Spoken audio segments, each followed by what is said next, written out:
এই মাটির ফলকটা আমি বানিয়েছি অ্যান্ড এটা আমার স্কুল থেকে আমাকে বানানোর জন্য দিয়েছিল। এটার অনেক ক্লিপ আমার গ্যালারি থেকে আনফরচুনেটলি ডিলিট হয়ে যায়, মেনলি এটা বানানোর ভিডিওটা, অ্যান্ড রং করার অনেক ভিডিও এখান থেকে ডিলিট হয়ে যায়। তো আমি এখানে হচ্ছে গিয়ে যে প্লেটের মধ্যে ফুলটা অ্যাকচুয়ালি ওইটার কালারটা দিয়েছিলাম হচ্ছে গিয়ে হোয়াইট অ্যান্ড ব্লু, অ্যান্ড আমার ফুলের কালার ছিল ইয়েলো অ্যান্ড অরেঞ্জ, এই দুটার কম্বিনেশন কালারটা করেছিলাম।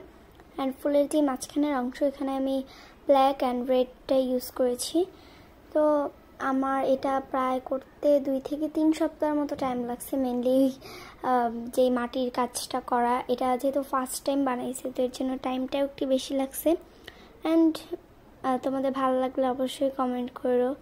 তো ফার্স্টবার অনুযায়ী আমার কাছে কিন্তু এটা অনেক বেশি ভালো লাগছে। আল্লাহ হাফেজ, ভালো লাগলে অবশ্যই লাইক করো, please follow my TikTok account.